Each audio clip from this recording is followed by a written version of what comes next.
What's up, guys? This is John from John Kill 3D Gaming, and everybody, I hope you have a good Memorial Day, and those who work, hopefully you enjoy your days off, because I sure am.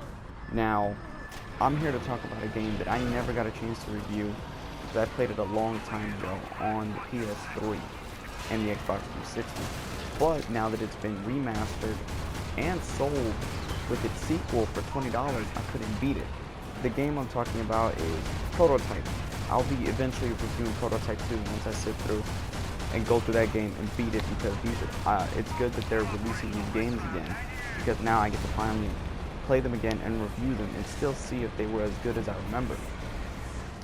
Now, Prototype 1, you are a murderous psychopath named Alex Mercer, who at first doesn't remember who he is or remember a lot of his memories.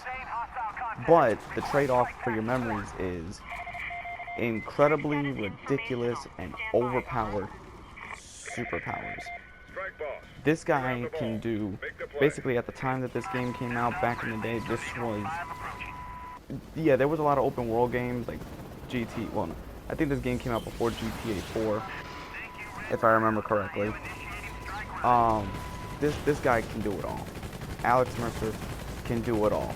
This guy can freaking super speed, super strength, super agility. I mean, he moves better than Spider-Man. And this game is also set in Manhattan, obviously like Spider-Man. Throughout the story, you'll be uncovering who he is with a very decent amount of missions. You know, the game is not too short, but it's not uber long like a lot of games. Because a lot of games back then were not uber long.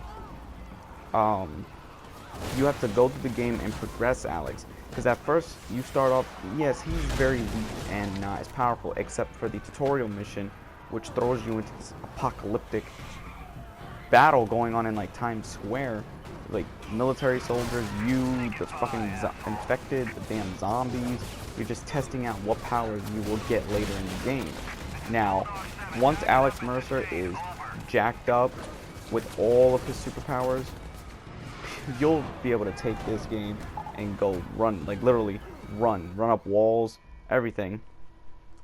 The map is very large for this game. For at the time, it was very large, and you have a ton of upgrades to upgrade Alex. You can already, like, you will unlock like claws, armor, whips, swords, the ability to upgrade your strength even more.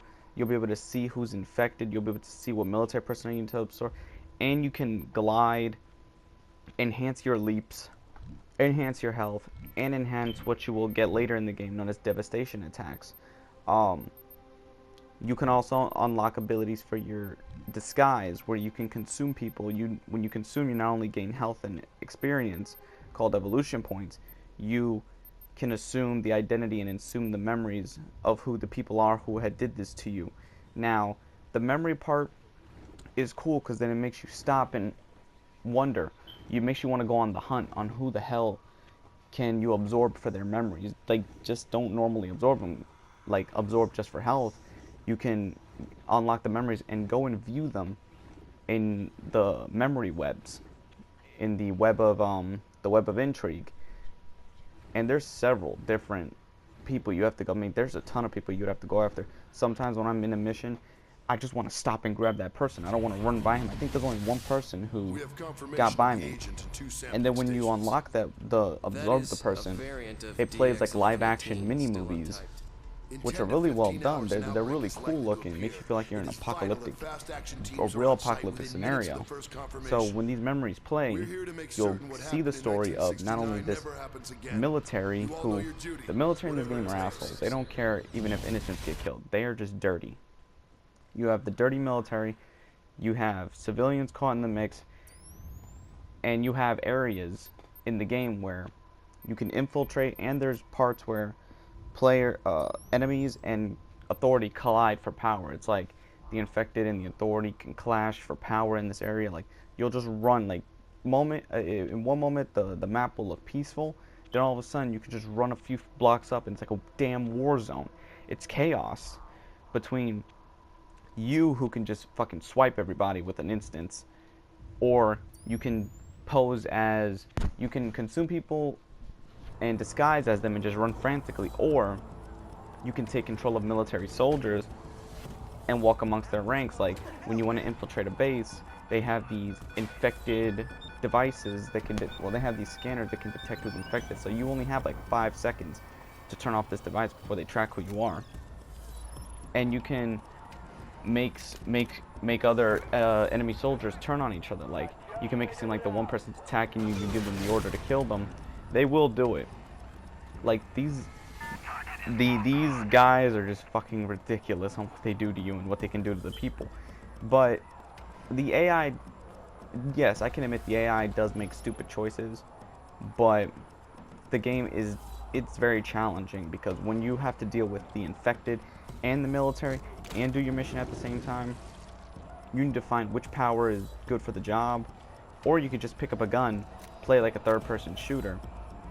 But the only gun that to me is good is the rocket launcher and the grenade launcher. The SMG is only good if you're shooting regular zombies, but against big foes and helicopters and all that shit, it's practically useless. But if you're in the heat of trouble, you can quickly get out of your situation by just sprinting super fast, grab someone, consuming them, or when you're in the game world, if you want to find places to boost your evolution points, look for the hives. The hives can be located on the sections of the map, and they are heavily guarded by the infected, but they're also being assaulted by the military. That's the big problem you'd have to deal with. Overall, how the game runs, I remember that on the PS3 and the Xbox 360, being at the time, the graphics weren't as great. I can admit the graphics are not great, but who plays a game for graphics? Oh wait a minute, IGN, they play a game for graphics. And they fucking give games like Call of Duty 10 out of 10 sometimes, even though the COD games can sometimes be shit. That's a different discussion for another day.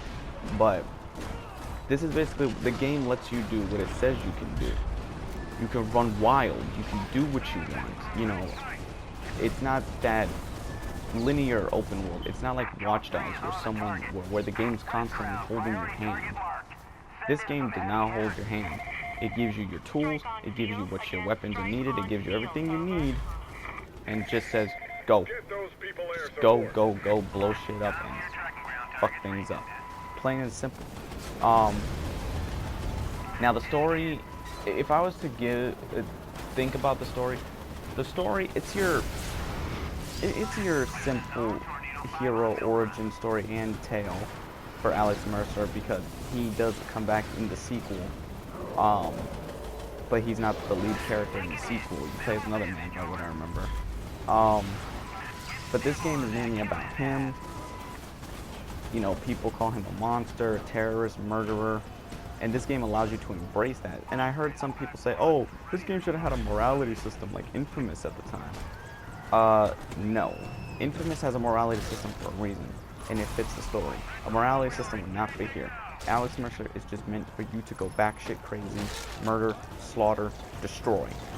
And I mean, when I say murder and slaughter and destroy, come on. What would you rather do? Help a damsel in distress during an infection? Or just say, fuck you, I'm going to kill this person. Or just kill her, consume her, and take her life. Come on, being the good guy does suck at me. You guys know this.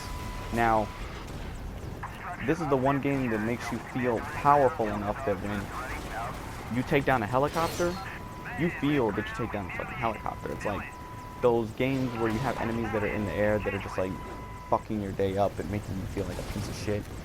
This game, you can take care of that. You can simply just fuck them up like that. Now, people say, I've looked at old reviews of this game, and people say, oh, the game is so dated and blah, blah, blah, blah. I'm like, okay, yes, the graphics can be dated, but I mean, the game runs fast, it runs smoothly.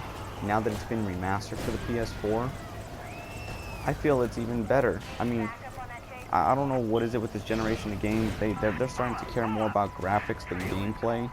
I mean, if you want a game that's just all graphics and no substance, play The Order 1886 and go play... Shit, there was another game I had on my mind that I knew was like that. Oh yeah, go back and play like Left 4 Dead or something. I mean, you'll get the graphics you want, but you'll get no substance. Not a lot of substance. what more can I add about this game? I mean, other than that, this game is really awesome, and it's a good deal that they're going on right now, selling you this and the sequel for $20 download. You can't beat it with all its content too, and all DLCs that were released for the games. How could you say no? I mean, really, this game is not bad at all. One final thing I want to say is base infiltration. Base infiltration is where you can go into a base and find military personnel who you can also get their unlock your members from, but they also give you enhanced abilities, such as you can further increase your weapon efficiency with whatever weapon you're holding, like a rocket launcher, grenade launcher, machine gun, LMG, so on and so forth. Also, you can increase your abilities using the tanks, unlock different tank weapons, and different weight for the helicopters, but they give you an option too. You can cause artillery strikes on them, like make the own enemies kill themselves by unlocking their artillery upgrades, which that it comes helpful because if you're getting ganged and you consume a personnel and transform into them, and if they can't find you, quickly take advantage and just rain fire down on them, because artillery strikes is worth it. But the only catch is you need to find specific military personnels to absorb so you can refill it, because you will only use it maybe 1 to 3 times depending on how high you upgrade it. You can also stealth consume near people, so stealth consume will not make you as noticed, because if you just straight up consume somebody by grabbing them, you're gonna get seen and you're gonna get lit up. Let's see. Oh yeah, I have one more thing. The one final thing I want to say is it has its overpowered Devastator Attacks. When you fill up your health meter and this energy meter that's blue, because it not only serves as your health meter, it serves as a freaking devastation move. You can unleash a wide variety of devastating attacks that will destroy everything within a certain radius. And when that happens, holy lord, this game makes you feel like another badass. And if I was to rate the game back then, I would have given it a 7, because I was young, you know, I didn't know how to analyze games properly. But now that I'm much older and I really still enjoy the game for what it is, now that I have more of a video gamer's mind and I'm more developed with it, I give this game an 8. It's a solid game. It's a solid superhero game at that. And it's right now, I don't know. I just can't. I just, besides my gripes with the game, besides its difficulty spikes and still the graphics are not as great, who cares? Prototype is worth your money. Just, if you never played the games, go and download them. It's $20. And if you played the games but you want to go down memory lane and you don't have a PS3, go out and go buy it. And until next time, guys, this is John with John Kill 3D Gaming. So just go on and game.